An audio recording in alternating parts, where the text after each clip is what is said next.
24 नवंबर 2022 आकाश धाम discourse number 12 दोहराना।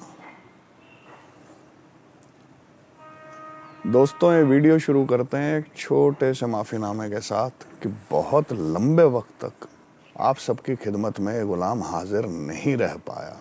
एक gap आया बीच में, काम की मसरूफियात, तबीयत का ठीक ना रहना और देश में ना रहना, तीनों उसके कारण रहे। बहरहाल चलता रहेगा ये तो आगे अब सिलसिला।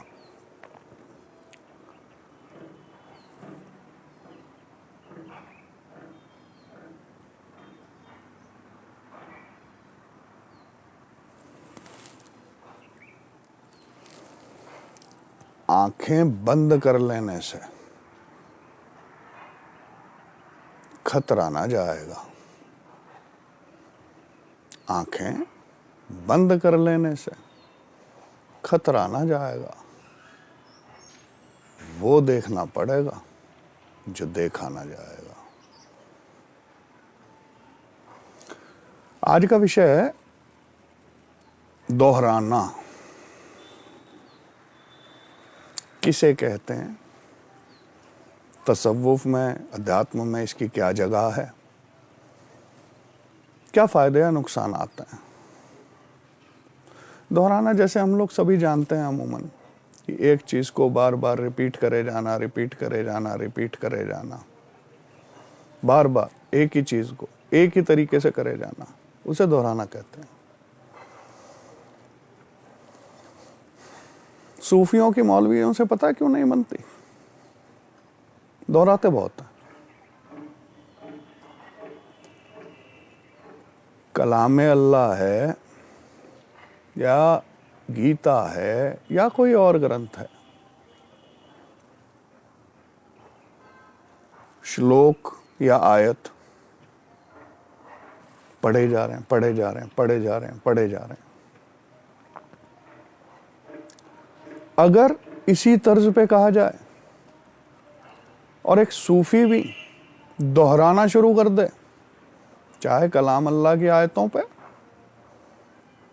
चाहे गीता के श्लोकों पे, किसी भी चीज पे, या किसी बाकमाल हस्ती के कोटेशंस को बार बार बार बार बार बार बार बार बार बार कहता रहे, तो उसमें और मौलवी में कोई अंतर नहीं रह जाता। एक ही एलिमेंट है, मुल्ला एलिमेंट और वो पंडित एलिमेंट, एक ही एलिमेंट है। बहरहाल ये मौजू नहीं है। मौजू जो है वो दोहराने से ताल्लुक़ रखता है कि दोहराया क्यों जाता है, क्या वजह है। दरअसल एक बड़ी पेचीदगी है इंसान की, और कीमती पेचीदगी है कि वो किसी की भी बात सुन के अगर उसे जम जाती है कि हाँ भाई बड़ी जोरदार बात है, बड़ी ऊंची बात है, मतलब बाउंसर निकल गया सर के ऊपर से अपने अंदर तो, लेकिन ये पता लग गया कि ऊंची बात है, अब इसे दोहरा दो तो तुम ऊंचे बन जाओगे। दूसरों के मुकाबले, आम जनता के मुकाबले आप बेहतर सिद्ध हो जाओगे। भाई, जितने तमाम अंबिया गुजरे, जितने पैगंबर गुजरे,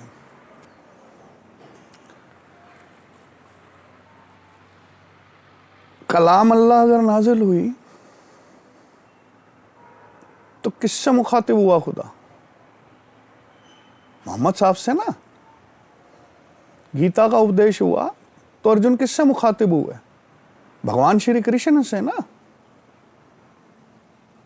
आपका क्या रोल है उसमें? कहां थे आप?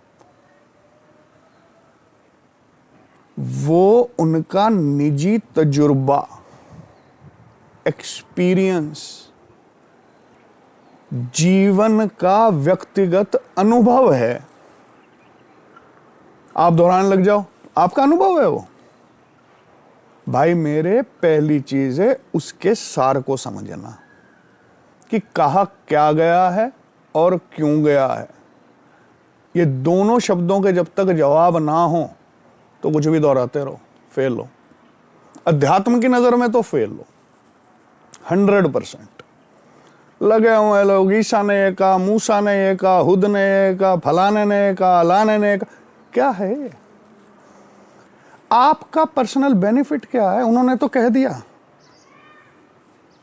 तुमने क्या कहा? उन्हीं का कहा दोहरा दिया।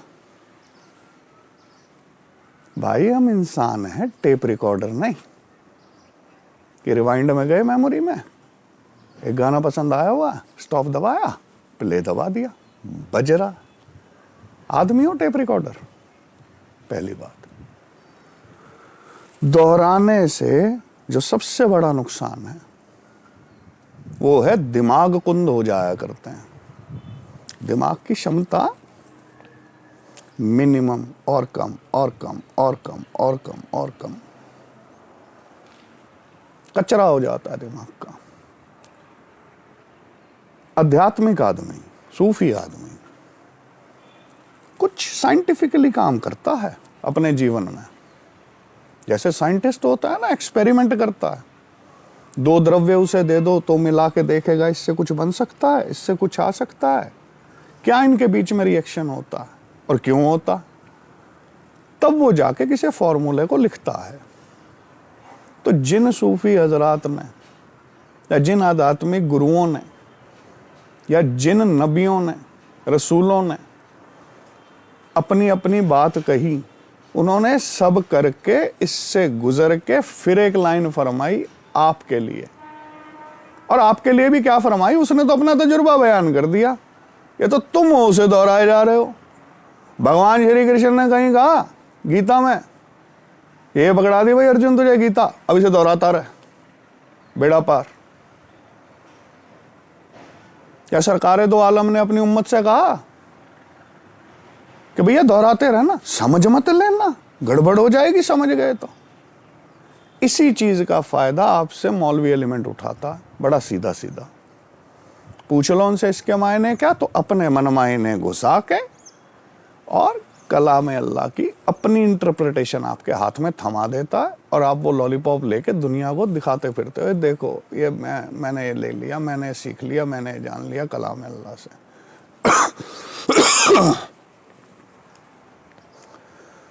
आज के ज़माने में आज की हालिया बातें चल रही हैं 21वीं सदी की, सूफियों के साथ ये सबसे बड़ी दुर्घटना कहूंगा मैं, मिस हैपनिंग। सोशल मीडिया या रॉन्ग इंफॉर्मेशन या सामाजिक परिवेश या गिरती हुई नफ्स के तर, यानी लोअरिंग ऑफ कॉन्शियसनेस, उसकी वजह से बड़ा नुकसान उठा रहे हैं सूफी। कोई आ रहा बोला भाई सरकार बायजिद बस्तामी ने तो यूं फरमाया, पूछ लो भैया मायने क्या हुए इसके, तो अपनी खुद साख्ता अकल उस पे लाद के तुम्हें परोस देगा। तुमने सुना बड़ी अच्छी बात है, अब तुम गाए जा रहे हो उसे, जिससे मिल रहे उसे कर रहे। पता है तुझे सरकार बायजिद बस्तामी ने क्या फरमाया? अब है वो सरकार बायजिद बस्तामी ने फरमाया, तुमने क्या फरमाया? आपका अपना पर्सनल एक्सपीरियंस, निजी तजुर्बा क्या है तसव्वुफ के हवाले से, बारी ताला के हवाले से, परमात्मा के हवाले से, उसका बखान करो, वो है काम की चीज। ये थोड़ा ना कि पेशवाओं के या पीरों मुर्शिद के कौल दोहराने लग गए, भैया हमें याद है उन्होंने यूं कहा, भैया हमें याद है उन्होंने यूं कहा। अरे भाई कहा क्यों था वो पकड़ो ना, वो पकड़ लिया तो काम हो गया। वो सिर्फ तभी पकड़ा जाता है जब उस स्थिति से, उस तजुर्बे से गुजर जाओ, वरना बात बात होती है, शब्द होते हैं हमारे पास, तजुर्बा कोई नहीं होता। और कभी वो बात नहीं कहनी चाहिए, कभी भी वो बात नहीं कहनी चाहिए जिसका आपको तजुर्बा ना हो, क्योंकि अगर आप बगैर तजुर्बे के कह रहे हैं मेरे भाई, तो आप एक तरह का नाटक कर रहे हैं, अभिनय कर रहे हैं। और जो अहले तसव्वुफ हैं वो जानते हैं कि पीरों मुर्शिद की खिदमत में सबसे पहले नफ्स अम्मारा की खसलतें लिखवाई जाती हैं, जिसमें रिया लिखवाया जाता है, पाखंड लिखवाया जाता है कि सूफी पाखंडी नहीं होना चाहिए। पाखंडी तो है, पाखंडी तो हुआ ना मेरे भाई, कि कुछ पढ़ लिया, समझ कुछ आया नहीं, उससे जिंदगी में कोई रूहानी तरक्की अता नहीं हुई है, अब आगे उसे दोहरा रहे हैं ये सोच के कि अरे मैं तो भैया बहुत बढ़िया काम कर रहा हूँ, मैं तो पेशवाओं के कॉलों पे हूँ, सरकार झूठ ना बुलवाए, बस बढ़िया हो रहा। क्या हो रहा? अंधेरे में हो, और अंधेरों में तीर नहीं चलाया करते हैं। निशाना छोड़ो, किसी की जान मान चली जाती है। ठीक मेरे भाई?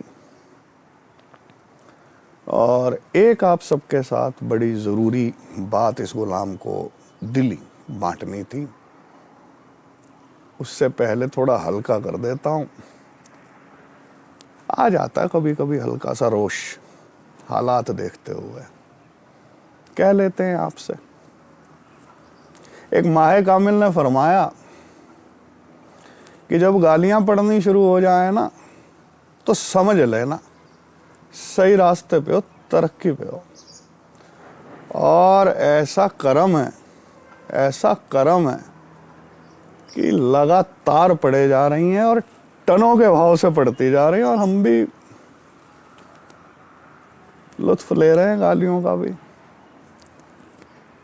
बहरहाल बात तरक्की की थी, तभी उस माहे कामिल का कॉल पूरा होगा ना, वरना जो मौजू मैंने कहा वो आप शायद समझ गए क्या कह रहा है गुलाम।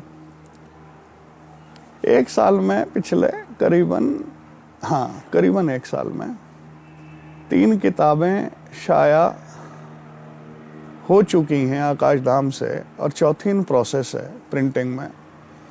पहली किताब इस्लाम और सनातन, जो सूफ़ी ज्ञान मोहम्मद साहब ने कलकत्ता से लिखी है।